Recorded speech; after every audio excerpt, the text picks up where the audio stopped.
Welcome, everybody, to episode number 4 of Break It Down, hosted by your boy, Dante Toro. We have a jam-packed episode today, ladies and gentlemen. We are talking Saturday night main event. We are talking Raw. We're talking SmackDown. We're going to give a little bit of a preview for NXT Battleground and AEW Double or Nothing.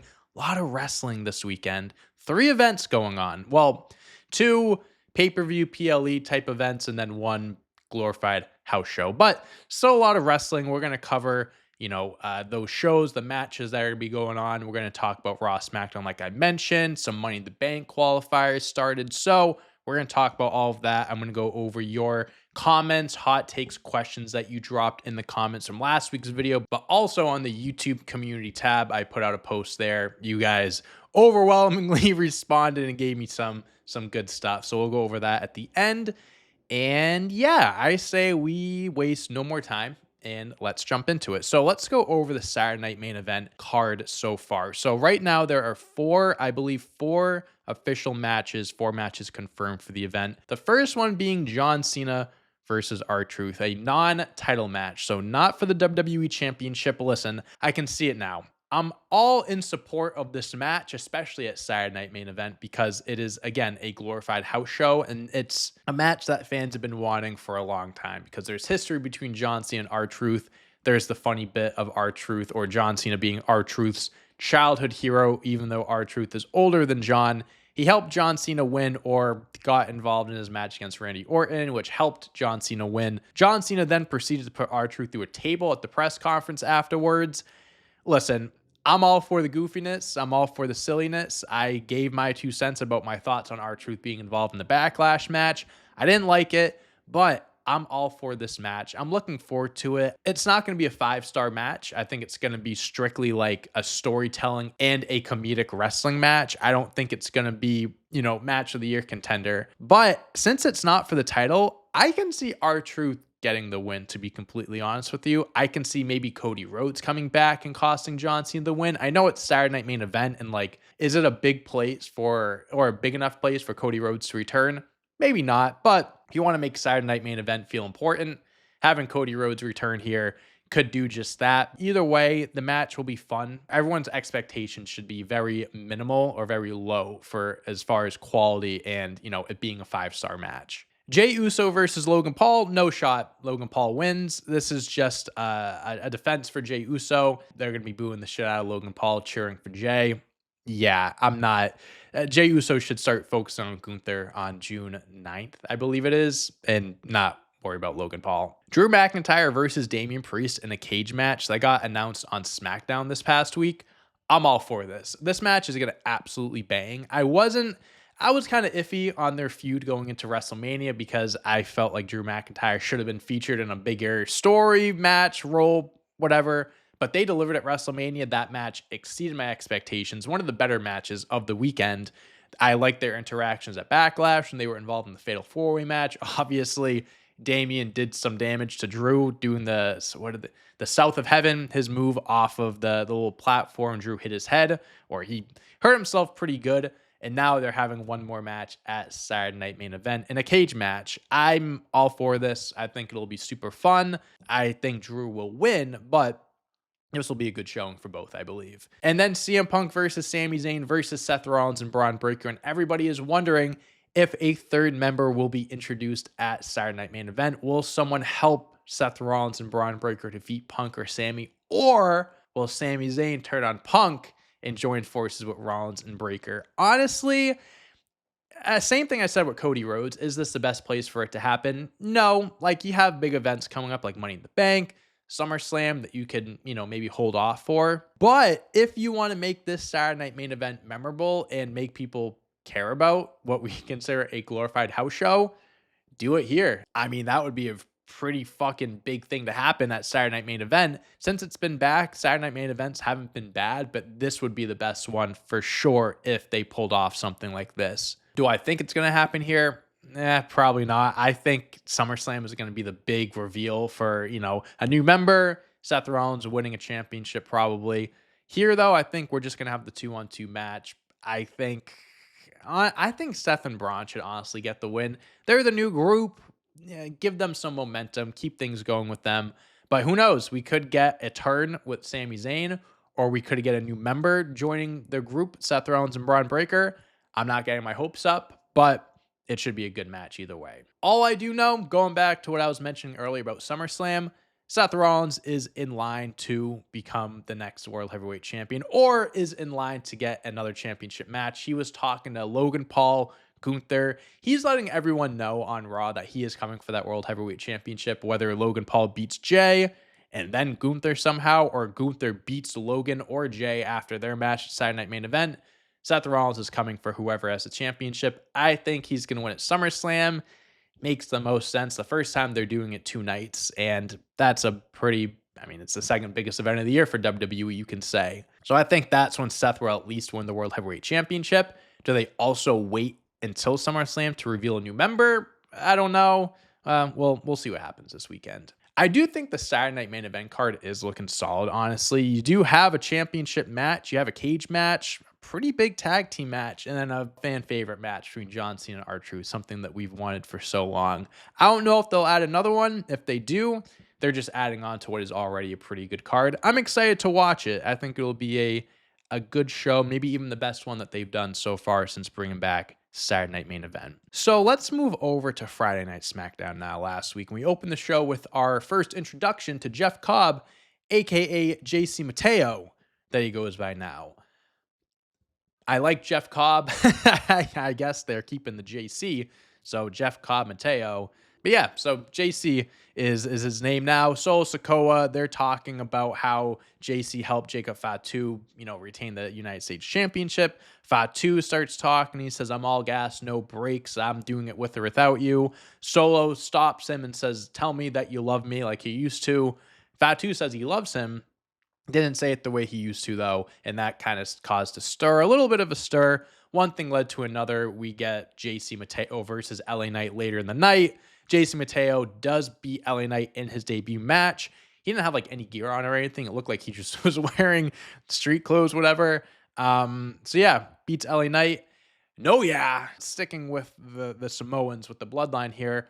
Solo Sikoa qualifies for the Money in the Bank match, defeating Jimmy Uso and Rey Fenix. I put out a predictions video a few days ago or last week, my Money in the Bank card prediction of who I think was going to be the Money in the Bank matches, what the other matches taking place were going to be.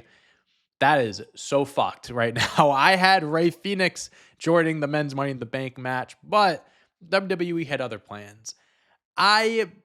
Listen, nothing against Solo Sikoa. I actually do like his character and what he's starting to become or has become. The comedic element to his character is honestly great. If they put him in the right position, the right spot, the right story, I think he could truly shine. But for now, listen, I don't think he should be in this match. I think it's a waste of a spot, personally. It seems like we're only going to be getting 6 people per match, which is another reason why my predictions are fucked. And that's a whole nother thing. I don't know why they're not doing 8 people per match, because you have so much fucking talent. I don't know why you're limiting it to 6. I'm not here to complain about that, though. I'm here to complain about Solo Sikoa being in the match. I just think there are other superstars that could be in his spot. I had Rey Fenix personally. I don't know. Unless Jacob Fatu gets involved and causes something with Solo and fucks him up during the match, I think it's a waste of a spot, personally. Sticking with the trend of my predictions being fucked, Alexa Bliss defeats Chelsea Green and Michin to qualify. Fucked. Absolutely fucked my predictions are. I did have Alexa Bliss qualifying and being in the match, but I also had Chelsea Green winning the match. I had Chelsea Green.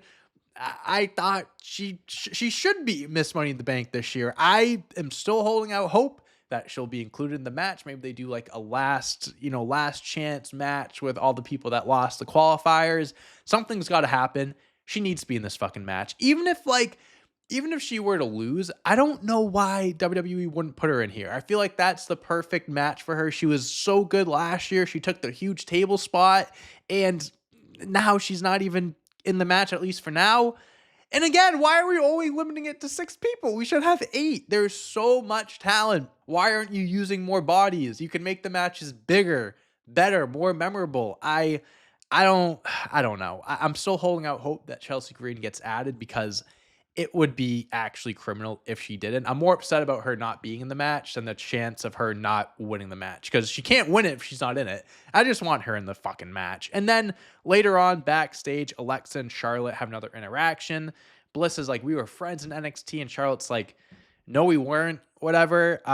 Flair and Aldis talk about Money in the Bank. Julia comes out of Nick Aldis's office, and she's a part of SmackDown now. So again, my predictions are fucked because I had Io defending her belt against Rhea Ripley, who we will get to later, Julia, and Roxanne, who we will also get to later, in a fatal four-way match. I don't think Io Sky is going to be on the card. The other three might be, but not for what I predicted them for. So Alexa Bliss entering the Money in the Bank match, Chelsea Green not being in the match at this moment in time, and Charlotte, I think Charlotte, I predicted her being added to the match. Her and Nick Aldis are going to talk.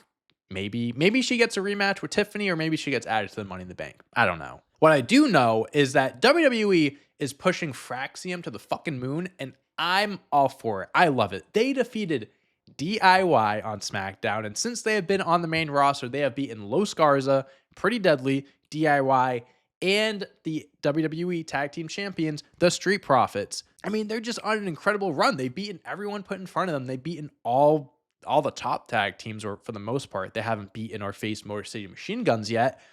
I'd imagine they're coming up on their list.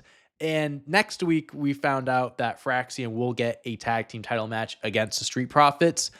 I think something happens here, because I don't know if Fraxiom gets a pinfall loss here. I mean, they did beat the Street Profits, so maybe, 50-50 booking. Street Profits get their lick back, but maybe Fraxiom just wins the tag team championships. We've seen it before. We've seen WWE just kind of, have a team debut and win the belts within a few weeks, aka the Motor City Machine Guns. We saw that happen just a few months ago. Maybe they do the same thing with Fraxiom. I mean, hey, I think they're the best tag team in WWE today. Raw, SmackDown, NXT, doesn't matter. I think they're the best tag team. I wouldn't be mad if WWE put the belts on them. They are good enough to be tag team champions without a doubt. You wouldn't get a complaint out of me if they beat the Street Profits, but at the same time, it would be kind of shocking if they did win that early on, because they're not an established tag team like Motor City Machine Guns, because I'm comparing them to Motor City Machine Guns winning, but Motor City came from, Indies, TNA. They're a world-renowned tag team. Fraxiom has become, again, one of the best tag teams in wrestling, but it would be pretty crazy if WWE gave them the belts right away. And then in the main event, we have Tiffany Stratton defending her women's championship against Nia Jax. And what was a really solid match, a really solid title defense. This could have been on Saturday Night Main Event, to be honest with you, but we got it on an episode of SmackDown instead. Totally fine. This match should be the end of their chapter, their feud. It's been going on for a little bit now, for a few months, and they needed one more match to close things out. I think this was the perfect match to end things. Nia Jax, I mean, we don't give her enough credit. Honestly, I know we have been starting to give her flowers, and especially since she's been back in WWE, it's like a 180 from her last run. She does such incredible work. Her character is so good. She's such a great heel, and whenever she's put in a position like this for a championship match, she's money. She looks like money. She makes her opponent look like money. She took a chair shot to the head at the end of the match. She was holding up the chair. Tiffany Stratton did a little drop kick into her.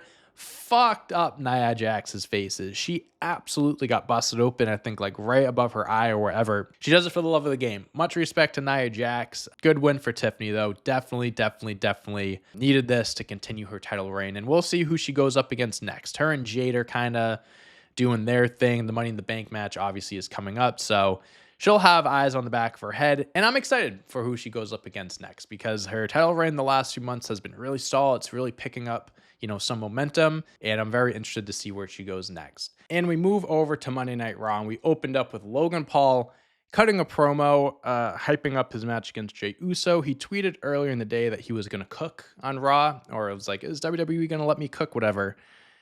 He had the opportunity to cook. I don't know what he did. If he did cook, he burnt everything.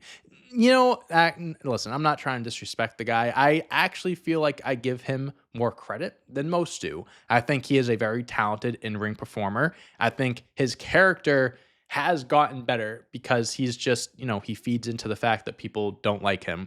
He gets natural heel heat. He's a great heel opponent for someone, in this case, Jey Uso. I think the crowd's going to go crazy for Jey because of how much they hate Logan. I know they love Jey in general, but going against Logan, they're going to love him even more. He just was throwing out facts like Jey Uso choked out Gunther. Fact. Jey Uso is this. Fact. Jey Uso. Fact. Fact. Fact. Fact. It was super repetitive and super annoying. This match between him and Jey, I'm not really the biggest, fan of it. I think Jey Uso could have had a much better opponent. I get the whole heel versus face thing, but I'm just not super, super interested in this match. While Logan's talking, Gunther comes out, and this was a interesting interaction as well. So Gunther says he likes Logan Paul's confidence that he can beat Jey Uso and stuff. He says people should show Paul way more respect than they do, and he says they actually might be jealous of him because he made himself a social media megastar, which I'm kind of confused at while this is happening, because I'm like, why are you praising the guy that you should despise? Like, he is a social media star turned wrestler. That should piss you off right there.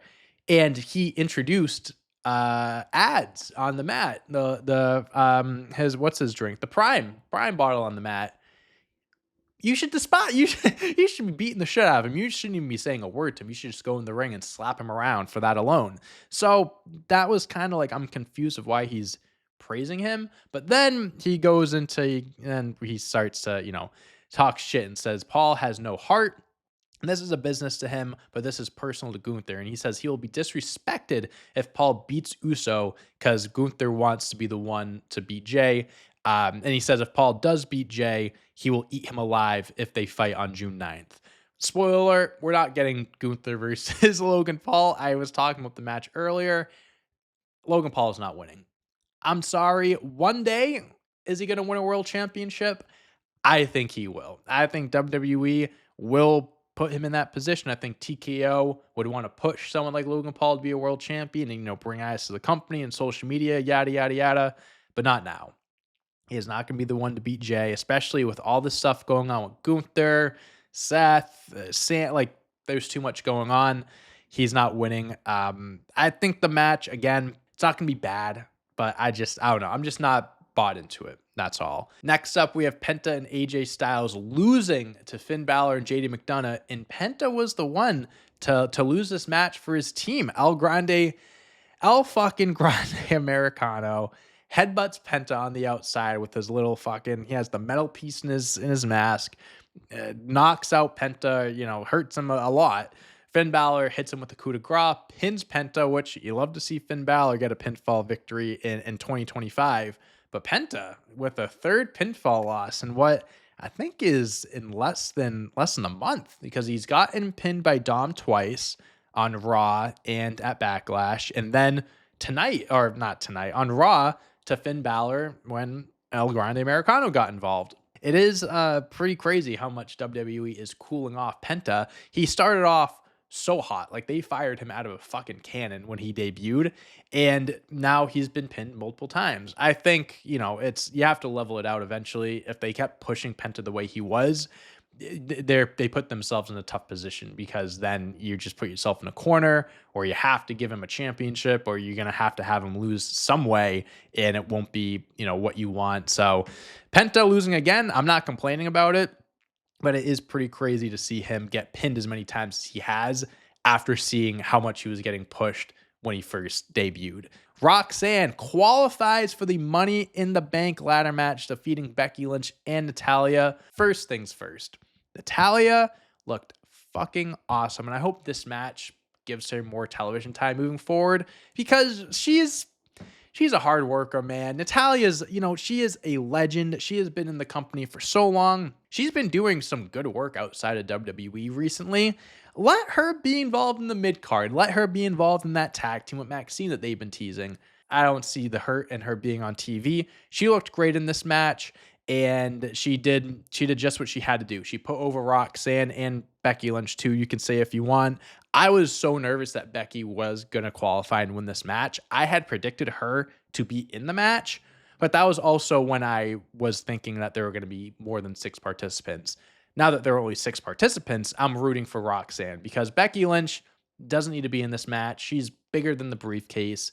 I know she's a big name, adding more star power to the match. I get that, but I'd rather have someone like Roxanne who could benefit more from the match and the briefcase and just like the, all eyes on her. Becky Lynch doesn't need that. Roxanne, I would say, needs it a lot more than Becky. Not that Roxanne's like in a bad position, but like she just debuted on the main roster. She's officially part of Raw now. Let her have a good showing in the match and not someone that has already been in it.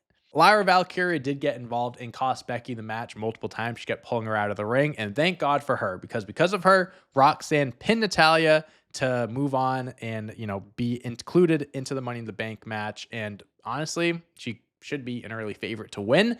I know there have only been a few people announced or that have been officially included into the match by winning their qualifiers. But listen, Roxanne came in second place at the Royal Rumble. I believe she was the Iron Woman. She lasted the longest as well. It's not the craziest thing ever if they gave her the briefcase this early into her main roster run, because it's not like she's a nobody. It's not like she has no credibility, no background. She's a 2-time NXT Women's Champion. She's 23 years old, which every time I say that, it blows my mind. She's the future of the women's division. There is no doubt about that.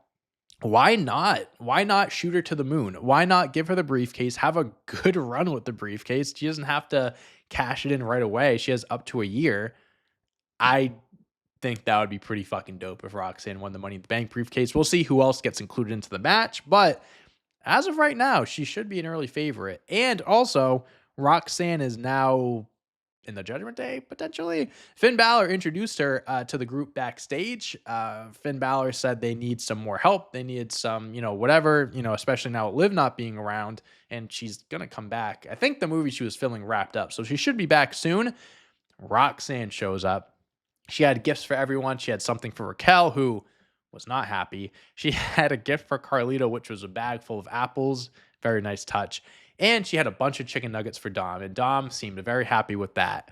Raquel, again, was pissed, and she said to Balor that Liv is not going to be happy about this. Finn Balor was pretty giddy to hear that. We're going to get some Judgment Day developments over the next few weeks. I don't know where this is going to go. Finn Balor, is he going to get kicked out? When is he going to get kicked out? Is Liv going to be pissed at Dom for eating the chicken nuggets? What's going on with Roxanne? Is her and Finn going to be a part of a new group? Are they going to separate themselves? I don't know. Finn Balor needs to get away from Judgment Day, though. That is all I know. And now we're moving on to our last 2 matches from Monday Night Raw. Rhea Ripley, she defeated Kairi Sane, and returning Kairi Sane, may I add, and Zoe Stark to qualify for the Women's Money in the Bank match. And before we get into my thoughts on Rhea winning and all that stuff, I want to, give my thoughts to Zoe Stark. I wish her nothing but a speedy recovery. Fucking devastating injury. It is terrifying how things like that could happen, but things like that can happen in wrestling or any sport. It's, fast paced. Stuff is always going on. Accidents happen. Nothing but love to Zoe Stark. Flowers to her. Speedy recovery. Hope to see you back very soon or as quickly as possible. But let's get into the result of the match. Rhea Ripley, I said the same thing about Becky earlier. It applies to Rhea. She's bigger than the match. She doesn't need to be here. Like, is she one of the biggest names, the biggest name arguably that you could add to this match to give it more star power? Probably her and Charlotte are the 2 biggest names to do that. And I think Charlotte's going to be added to the match. If there were 8 people, and I hate to be repetitive, but I don't get why WWE isn't doing 8 people. You have so much talent, and you used to do 8. I don't know why they're stopping at 6 and they're not doing more people. I don't want to sound like a broken record, but Rhea Ripley doesn't need this match. She's bigger than the briefcase, bigger than the match.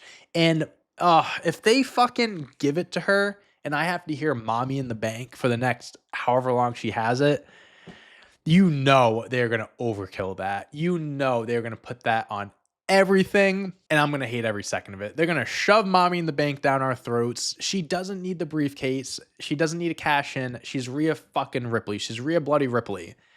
I hate people like, you complain too much, blah, blah, blah, blah. I don't want to complain, but like, come on. I feel like there could have been better options. There's superstars that could get the spot over her that could use that shine, that opportunity, and that spotlight to their advantage, and they could use that for themselves more than Rhea. I don't think Rhea needs this. There's a handful of other stars that I think could have used it over her. And then we close the night with Jey Uso versus Bron Breakker. Ended in a DQ. Very funny closing to the match. The meme of it is fantastic. Paul Heyman grabbed Jey Uso's foot when he was running the ropes. Jey Uso goes outside. Paul Heyman like takes his coat off and puts him up, like, put him up. Like he was ready to go at Jey Uso. Seth Rollins came out, attacked Jey. It was 2-on-1. Sami Zayn comes out to make the save. He's standing on the apron, and we are waiting for one more guy to join him. And CM Punk's music hit. I don't know if I honestly can't tell you the last time, probably when he returned, but this crowd exploded when his music hit. Not only did they go fucking nuts, they were singing along to it, and it was fucking sick. This was a bigger pop than you could hear from Punk on like PLEs.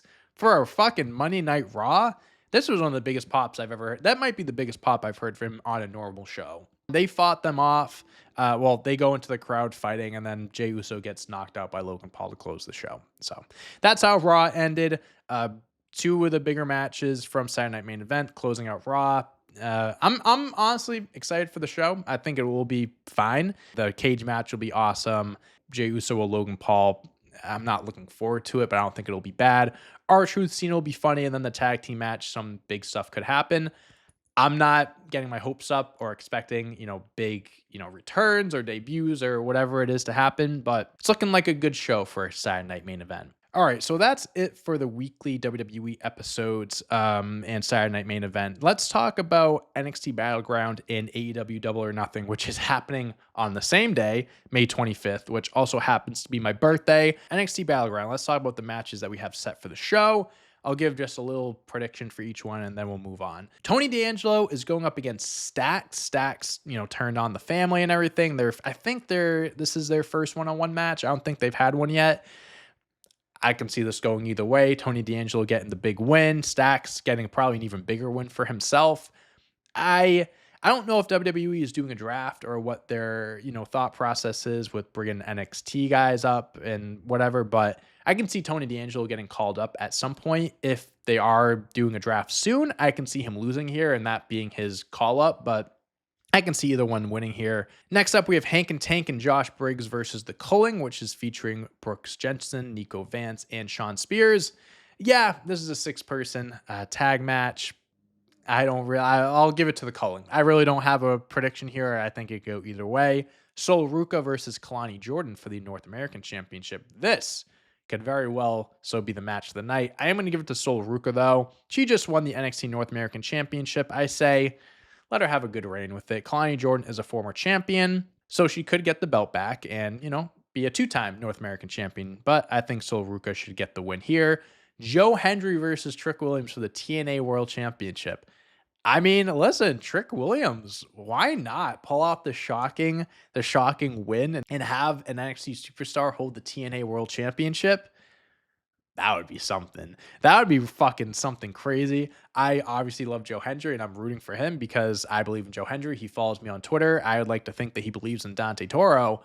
But honestly, let's do something fun. Let's give the belt to Trick Williams. Stephanie Vaquer versus Jordan Grace. I think Stephanie, it depends, again, on what we're doing with call-ups and stuff, because Stephanie could easily get called up, as she is one of the best female wrestlers in WWE, not just NXT. Julia and Roxanne just got called up. They did, lose 2 big talents, but the women's roster in NXT is so stacked that losing Stephanie, it's a big loss, but then you're replacing her with Jordan Grace, who will be the new NXT champion. I think Stephanie is going to win because, even with the whole idea of a call-up, who knows? Like, she was on Raw a few weeks ago having matches, and now she's in NXT. I let her retain, and then when she gets officially called up, she does. I can see her going back and forth still, but keep the belt on Stephanie, have her get a big championship win under her belt versus Jordan Grace, and Jordan will get the belt eventually, but have Stephanie win the first one. And then we have Obafemi versus Miles Bourne. Miles Bourne, all credit to him being put in this position. First time getting a world championship match. I hope he has a good showing, but Obafemi should not lose this match. And then we'll move on to Double or Nothing really quick. Some of these matches, I'm not too like sure about like the backstory or like, you know, too much, but we're going to go over them. FTR going up against Nigel McGuinness and Daniel Garcia. Nigel McGuinness having another wrestling match is awesome, and I love Daniel Garcia, but FTR, I think, you know, they're on their heel run right now. I can see them getting a win under their belt. Mark Briscoe versus Ricochet in a stretcher match. Sign me up for that one. Ricochet's heel work in AEW has been superb. It has been so fucking good. People shit on him online and say what they want to say about him. That means it's working. So I'm good with either one here, either one winning. We have Okada versus Mike Bailey for the Continental Championship. I'm going to pick Okada. He's been the champ for like a long ass time. How long has Okada been the champion? I think I saw a graphic that said it was like 400 plus days or something like that. Yeah, so Okada has had the belt for 427 days, beating Eddie Kingston, the inaugural winner, who only had the belt for 81 days. So there have only been 2 Continental champions, which is pretty crazy. I think Okada is going to retain here. Mike Bailey kind of still new to AEW, so Okada again, the win here would make sense. The Hurt Syndicate going against Sons of Texas. Hurt Syndicate, now that MJF is a part of the group, I don't think they should lose the belts right after that big angle and having him join. I'll have them win here. Toni Storm versus Mina Shirakawa for the AEW Women's World Championship. Mina is now officially part of the AEW's women roster. I don't think Toni Storm should lose. She is probably the best female wrestler in the world today. Keep the belt on her. Keep the momentum going. Anarchy in the arena. We have Kenny Omega, Swerve Strickland, Willow Nightingale, Samoa Joe, Powerhouse Hobbs, and Shibata versus Jon Moxley, Claudio, Marina Shafir, Wheeler Yuta, and the Young Bucks. I'll be honest with you guys. This is all over the place. There's just so many people, so many different people. A lot of people are going to be in this match, and I can't wait. I can't wait to watch it, whether I watch it live or watch it back later on. Anarchy in the Arena is one of my favorite match types, period. The more people, the better. Again, like some of the stories and some of the stuff I'm not too caught up in. The whole Jon Moxley and Death Rider's story has fallen flat for me, and they got me at first, but my interest levels in it have not been that high recently. This should be a good match. Omega, Swerve, Moxley, Claudio, Samoa Joe, Yuta, the Bucks. I mean, you can't go wrong with that. Jamie Hayter versus Mercedes Moné in the Women's Owen Hart Tournament Finals. I would like to see Jamie Hayter get the big win here, but at the same time, Mercedes Moné, the belt collector, I could see AEW giving her another one. I forget if they give them the pink belt still, the belt that goes with it. Make her 5-belt Moné. I can see that happening. And then Hangman Adam Page versus Will Ospreay in the Men's Owen Hart Tournament Finals. Now, it's the redemption of Hangman Adam Page versus the ascension of Will Ospreay. I believe that's the tagline. Will Ospreay, obviously the future of AEW. He's going to be a future AEW world champion. He is, you could say the best wrestler in the company. Hangman Adam Page, fan favorite now. He is an AEW original, and his fight to get back to the mountaintop, becoming AEW world champion, has been so good. The story has been so great. I'm 50-50 on both. I honestly would like to see Hangman Adam Page win here, because Will Ospreay, he's good. Will Ospreay is good. He can lose this match, and then he'll be fine. I think Will Ospreay, again, will win the AEW World Championship one day, but Hangman Adam Page versus Jon Moxley, we need that. We need that. I do think Darby Allin is still the one that will dethrone Jon Moxley whenever he returns from Mount Everest, but Hangman Adam Page and Jon Moxley would be a great match before then. I think Jon Moxley would win that, and then, more fans would hate Moxley and feel more bad for Hangman, but it's going to main event. It's going to be the match of the night. For good reason, it's main eventing. So Hangman, I'm rooting for him, but at the same time, I would not care if Will Ospreay won. It could go either way. And also, speaking of Will Ospreay, during his promo with Adam Page on AEW, he was wearing some of his own gear from Blacksmith, which I also have. It's a New Japan Pro Wrestling track jacket. I'm trying to get I should have worn it back. Here it is right here. New Japan Pro Wrestling Blacksmith track jacket. I also have the track pants to go with it. I don't have them on, or I'm not going to show you the pants right now, but Blacksmith has some incredible gear, shirts, jerseys, track pants, track suits, like I showed you guys. Will Ospreay was wearing some of his gear in the ring. He has a big line with them. If you want to get some gear from Blacksmith or check out the website, check out blacksmith.com. I'll have the link in the description below, and use Dante15 to get 15% off for your order. That is Dante15. Check out Blacksmith. I'll have the link in the description below. And yeah, it's good shit. They have a lot of really cool stuff there. Will Ospreay likes it. I think you guys would too. All right, let's jump into your guys' comments, hot takes, questions, all that stuff. You guys left a good amount from last week in the community section, like I mentioned earlier. Make sure to put your comments, hot takes, anything you want down below to get featured in next week's episode. We have a good amount of stuff to go over, so we'll close out the episode with these. The first one we have is hot take: Obafemi should dethrone John Cena, instantly making him a star. Listen, I love Obafemi. I am a huge fan of Obafemi. I am thrilled that he is the NXT champion currently, because he was the NXT North American champion. He was incredible, but he became too big for the belt. He became a superstar in front of our very eyes. I think he will be a big star moving forward. Let's not, jump the gun and have him dethrone John Cena in 2025. I think he just started wrestling 2 or 3 years ago. He still has a lot to learn. He's the NXT champion right now. He's in NXT. We'll keep him there, let him develop still. And the idea is there because, of course, if he does beat John Cena, that does make a new star. But there's also expectations. I don't know if Obafemi is ready to be the one to dethrone John Cena. Let's start with like a Drew McIntyre or like a Cody Rhodes maybe. Hot take for a reason. I respect it. Obafemi will be a world champion one day, but I don't think he'll be dethroning John Cena. Saturday Night Main Event should be the time to add a new person to Rollins' stable. As sick as I am of interferences, this would be a good time to do it. Like I mentioned earlier, like they could hold off for a bigger event like SummerSlam to introduce a new member, or Money in the Bank, or they can make Saturday Night Main Event feel important and do a shocking turn or debut there. I don't think it's going to happen. Like, I'm not going to hold out hope that they're going to do that, but it wouldn't shock me if they did. And again, I said it earlier, if they want to make this Saturday Night Main Event the most memorable one they've had since bringing it back, and honestly, one of the best Saturday Night Main Events ever, doing something like that would put them at that level. Do you like the John Cena booking so far, where he faces a different opponent every PLE/Saturday Night Main Event, or would you like to see him have a feud that stretches over multiple PLEs at some point? And if so, with who? I like the different opponent every event because it's his last year wrestling, and he only has so many appearances and matches left. Might as well have him go up against as many different people as possible.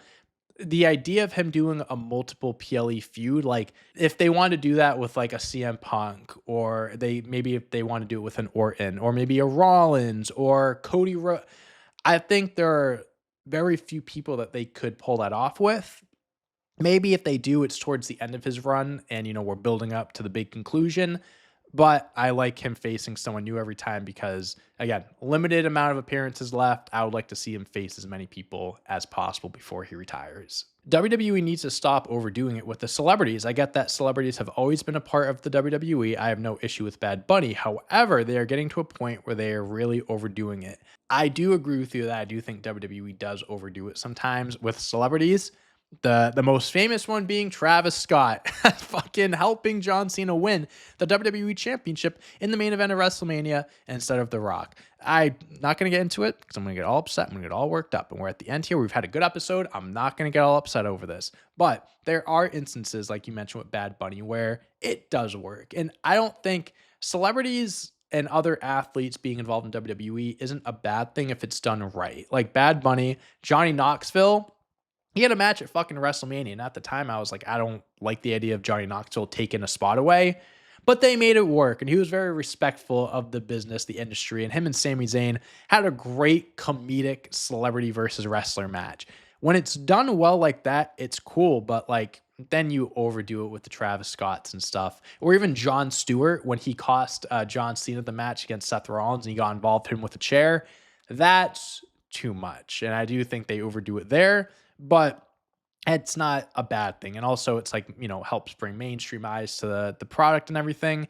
When they don't overdo it, it's great. But yeah, when they overdo it, it's no good. I don't know if it's a hot take or not, but I think one of Giulia or Roxanne will win the ladder match. I don't think that's a hot take, honestly. I mentioned earlier, I think Roxanne could be the favorite to win the women's one at this point. Giulia, I mean, hey, they moved her over to SmackDown. I think it would be cool if they included her in the match and gave her that big spotlight again, because I think someone like her would really benefit from a big match like that, having those more eyes on her. I don't know who else is going to be in the match. We have Roxanne, Alexa, Rhea Ripley. Rhea Ripley probably is the favorite. I'd imagine she's the biggest name. But listen, Roxanne or Giulia winning would be fucking sick. And that kind of also fits, why Money in the Bank was made. It was made for superstars like Roxanne or Giulia, superstars that have never won a world championship on the main roster and are new to the scene, or they're trying to get over with the crowd. And the briefcase and winning that match does that. So I would be totally cool with either one of them winning. Hot take, Finn shouldn't leave Judgment Day. Dom should. He's getting babyface reactions. I think Judgment Day should turn on him, causing Dom to realize that he betrayed the wrong people. Have him go on a redemption tour, rebuilding his bridges with Rhea, Damien, and Ray. Not in a faction, just getting their respect or love back.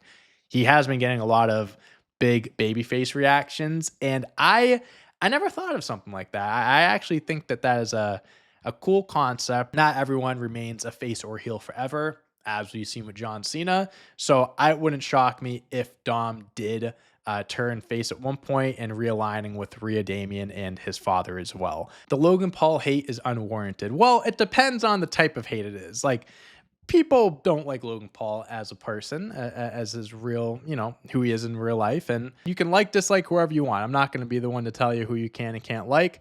But listen, as a wrestler, as an in-ring performer, as a character, I think that he gets a little too much hate. I mentioned earlier, I feel like I'm one of the few people that does give him his respect and his flowers, because I do think he is a very talented, athletic superstar and can put on great matches. I think he has had great matches. Now you can say, oh, like, it's because of the person he went up against and blah, blah, blah.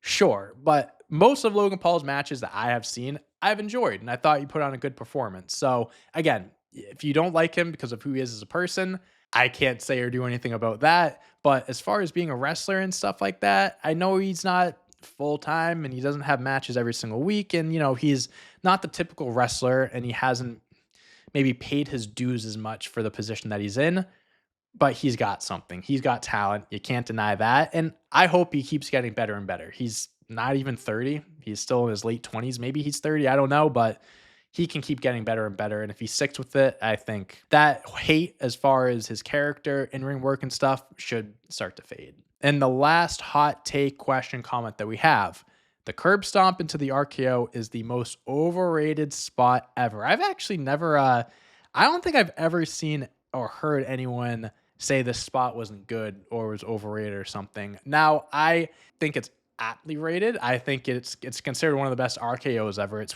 considered one of the most memorable WrestleMania spots in recent history. I think the part about this spot that's impressive, and what to me is why I think of it as like it's a great spot, is because when they did that during the match, that was the first time they got it down. I think Orton, maybe both of them have said it in interviews, but one of them has said that they kept practicing it and they couldn't get it down. And then during the match, they were like, fuck it, let's give it a shot.